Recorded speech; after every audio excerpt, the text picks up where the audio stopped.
आज हम लोग बात करेंगे सुनामी के बारे में। प्राकृतिक घटना है 26 दिसंबर 2004 को भारत, थाईलैंड, श्रीलंका और इंडोनेशिया सबसे ज़्यादा पीड़ित हुए। जान माल की रक्षा हो सकती है। हेलो साथियों, तो आज हम लोग बात करेंगे सुनामी के बारे में, जो हमारे बोर्ड एग्जाम के लिए अति महत्वपूर्ण है। तो देखिए, इस पर हम लोग क्या करेंगे, लेख लिखेंगे। ठीक है, तो देखिए लिखते हैं कि सुनामी एक प्राकृतिक घटना है। सुनामी कैसी घटना है? तो प्राकृतिक घटना है, या कोई मानव निर्मित घटना नहीं है, यह एक प्राकृतिक घटना है। उसके बाद देखेंगे कि यह समुद्री जल का आकस्मिक और अनियंत्रित उछाल है। यह एक जापानी शब्द है जिसका अर्थ समुद्र तटीय लहरें होता है। ठीक है, सुनामी जो है वह एक जापानी शब्द है जिसका अर्थ क्या होता है बाबू? तो समुद्र तटीय लहरें होता है। भारत और दक्षिण पूर्व एशिया में सुनामी आतंक का पर्याय बन गया। उसके बाद आगे देखते हैं।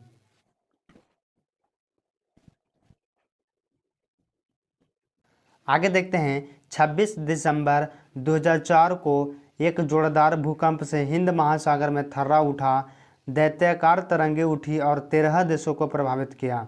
हिंद महासागर में जब थर्रा उठी थी तब दैत्याकार तरंगे उठी और कुल 13 देश को प्रभावित किया। ठीक है, इन देशों के लोग जगे तो उन्हें हर ओर बर्बादी दिखाई पड़ी। जब ये लोग सो रहे थे, सुबह जगे तो देखे कि पूरा बर्बाद हो चुका है सुनामी आने के कारण। इसके बाद देखते हैं कि इसके अनिश्चित संख्या में लोग मारे गए। भारत, थाईलैंड, श्रीलंका और इंडोनेशिया सबसे ज़्यादा पीड़ित हुए। और इस सुनामी में जो है भारत, थाईलैंड, श्रीलंका और इंडोनेशिया के लोग जो थे वो सबसे ज़्यादा पीड़ित हुए। उसके बाद आगे देखते हैं। आगे देखेंगे, तटों पर पड़ी हुई हर चीज़ मिनटों में बर्बाद हो गई। भारत में अंडमान को सुनामी का खामियाजा भुगतना पड़ा। बहुत सी नावें, जहाज मरम्मत के परे टूट गए। जैसे मरम्मत के लिए लेकर जाते हैं तो उसको पार्ट बाय पार्ट खोल देते हैं, उसी प्रकार से नाव और जहाज टूट गए थे सुनामी के चलते। गायब लोगों की संख्या कभी ठीक ठीक मालूम नहीं हुई। बहुत से इलाके कई दिनों तक जलमग्न रहे। सुनामी के चलते बहुत सारे इलाकों में बाढ़ आ गए थे। उसके बाद देखते हैं कि समुद्र तटों के पास गांव के गांव बह गए। उसके बाद आगे देखेंगे। ठीक है बाबू, बड़े बड़े उपजाऊ भूखंड यानी कि ज़मीन नमकीन हो गए, जिससे भविष्य में उसमें खेती नहीं हो पाई। सुनामी आई, बाढ़ आ गया और ज़मीन क्या हो गया, नमकीन हो गया, जिससे उसमें खेती नहीं हो पाई। उसके आगे देखते हैं कि हज़ारों परिवार या तो बर्बाद हो गए या हमेशा के लिए बिछड़ गए। उसके बाद देखते हैं कि यह सुनामी समुद्र के अंदर रिएक्टर पैमाने पर 8.9 तीव्रता के भूकंप से पैदा हुई थी। पहले भी दुनिया में सुनामी के अन्य हादसे हुए।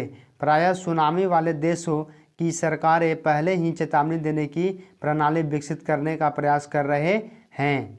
देखिए, सुनामी जो है पहले भी आई थी और अब सरकार क्या करती है कि सुनामी आने से पहले क्या करती है, सूचना देने का कार्य करती है, ताकि वहाँ से जो है जगह खाली कर दिया जाए तो क्षति जो है वो कम होगी। ठीक है, उसके बाद आगे बढ़ते हैं और आगे देखेंगे ताकि ऐसे हादसों से बचा जा सके।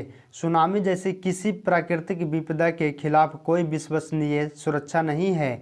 सरकार जो है इसके खिलाफ कोई विश्वसनीय सुरक्षा नहीं देती है, लेकिन पूर्व चेतावनी से बेशक बड़े पैमाने पर जान माल की रक्षा हो सकती है। लेकिन जैसे चेतावनी दे दी है कि अभी सुनामी आने वाला है, यहाँ से जगह खाली कर दीजिए, तो वहाँ से क्या होगा, जान माल की रक्षा हो सकती है।